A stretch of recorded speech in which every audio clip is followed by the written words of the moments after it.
Des chiffres publiés en 2024 par l'Institut national de la statistique du Cameroun montrent que plus d'un tiers des femmes de 15 à 49 ans ont subi des violences physiques durant les 12 derniers mois. Dans son rôle traditionnellement centré sur la maternité, l'éducation des enfants et le foyer, la femme subit des violences diverses. Des violences qui ne lui permettent pas d'assumer pleinement des responsabilités économiques cruciales, notamment dans l'agriculture vivrière et le secteur informel. Très subtilement, un climat de violence basé sur le genre est entretenu. Pour l'année 2024, par exemple, les estimations les plus fiables font état d'au moins 77 féminicides commis à travers le pays.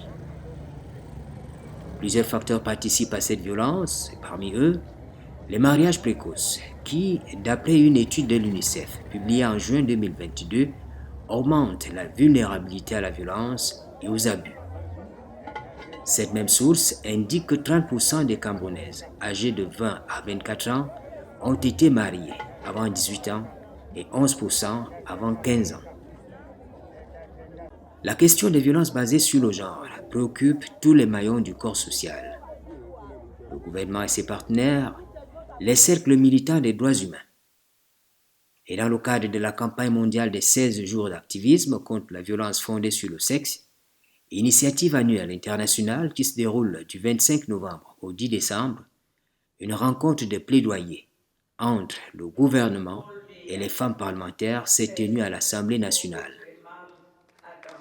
Une rencontre co-organisée par le caucus des femmes parlementaires et ONU Femmes, l'entité des Nations Unies pour l'égalité des sexes et l'autonomisation des femmes.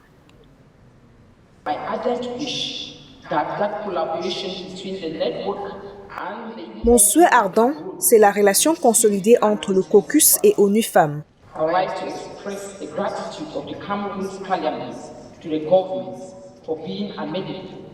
J'aimerais exprimer la gratitude du Parlement au gouvernement disposé à dialoguer sur les questions de violence basées sur le genre, partout où cela est nécessaire.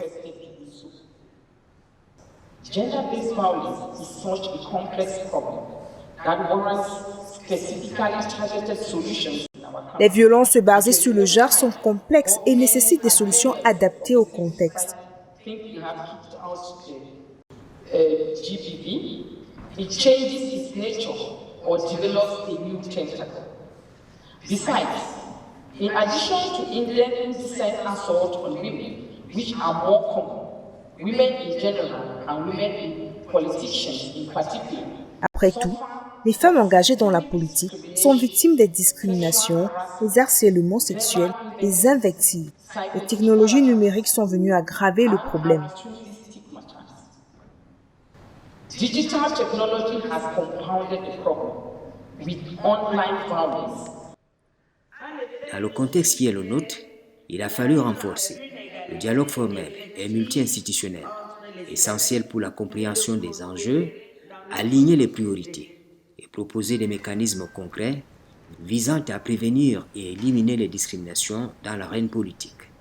L'objectif de cet atelier, c'est également de faire un état de lieu sur ce qui se passe pour lutter contre ces violences.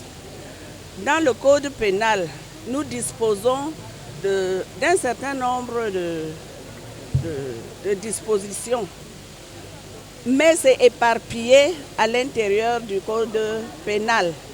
Maintenant, avec l'aide de Madame le ministre de la promotion de la femme et de la famille, nous avons initié un projet de loi que nous avons déposé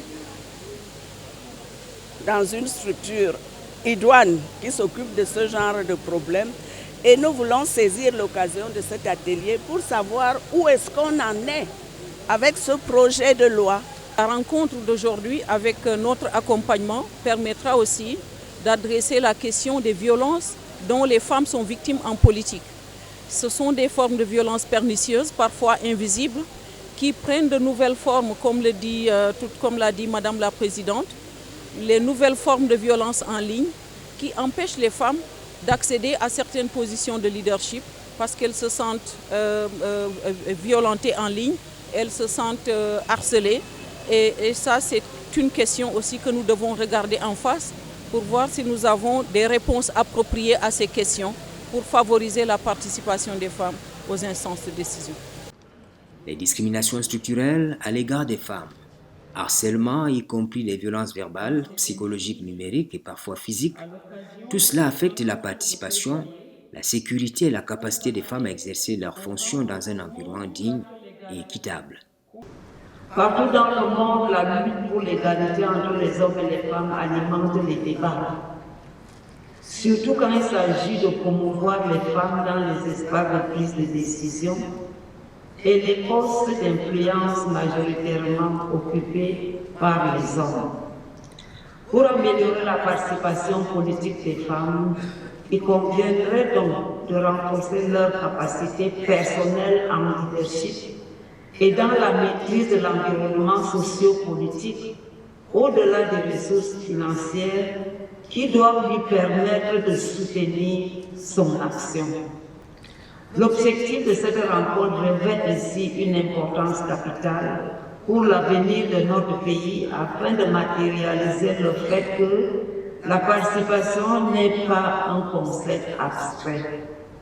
Il est un socle de développement durable et harmonieux, car lorsque les hommes et les femmes jouissent des mêmes chances, des mêmes droits, des mêmes opportunités en politique, c'est toute la société qui en bénéficie à travers une croissance inclusive, une meilleure gouvernance et une paix renforcée.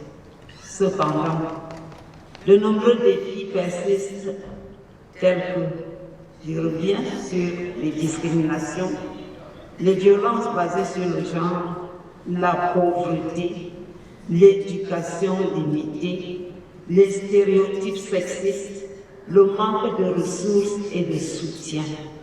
Ces défis menacent leur sécurité, leur liberté d'expression et leur capacité à exercer pleinement leur mandat. Elles fragilisent non seulement les femmes elles-mêmes, mais leurs familles ainsi que leur communauté. Par cet échange, l'on a voulu simplement se donner un espace stratégique de concertation, proposer des pistes de réforme législative et institutionnelle. Il faut continuer la mobilisation des responsables politiques et de l'opinion publique pour faire de la pédagogie auprès des hommes. Nous savons qu'il y a des progrès avec plus de 30% de femmes au Cameroun qui sont au Sénat et au Parlement. Le schéma idéal, c'est 50-50. C'est ce que nous poursuivons tous, parce que c'est dans ce cadre-là que nous pouvons parler d'inclusivité et de démocratie pleine et entière avec la participation égale des hommes et des femmes. Un autre aspect, c'est également d'encourager les responsables des partis politiques de s'engager dans notre vision. Parce que si nous avons 33% de femmes au Parlement aujourd'hui, c'est à cause de la volonté politique des hommes politiques que je ne me permettrai pas de souligner ici. Et cet exemple doit donc être suivi par les autres responsables politiques hommes qui, dans le cadre de leur structure, doivent encourager les femmes à lutter contre ce genre de violence. Au Cameroun, cela s'est dit.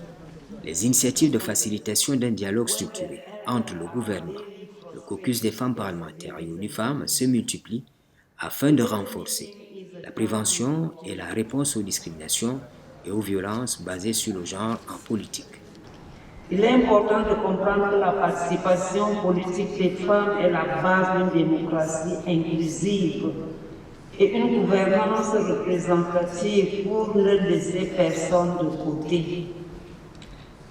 Les promesses de son Excellence Paul Biya dans sa profession de foi, vous réclamez une meilleure insertion des femmes et des jeunes dans la société et leur prise en compte plus soutenue dans la vie économique et politique de la nation. Oui, 33,33% des femmes à l'Assemblée nationale, 33% au Sénat, 10,33% seulement dans les exécutifs communaux. Que faire pour améliorer ces taux encore insuffisants? Visiblement, des engagements institutionnels sont pris pour améliorer l'accélération de la finalisation de la loi sur les violences faites aux femmes. C'est dans cette optique que le MIPROF, avec le concours de toutes les administrations sectorielles, a élaboré un avant-projet de loi sur les violences à l'égard des femmes et des filles, afin de renforcer la législation existante à travers l'adoption d'une loi spécifique. Cet avant-projet de loi, qui s'adosse au cadre juridique national, suit un processus en vue de son adoption, on espère dans un futur pas trop éloigné. On l'espère vivement. C'est à dessein que les femmes parlementaires sont choisies pour porter le plaidoyer.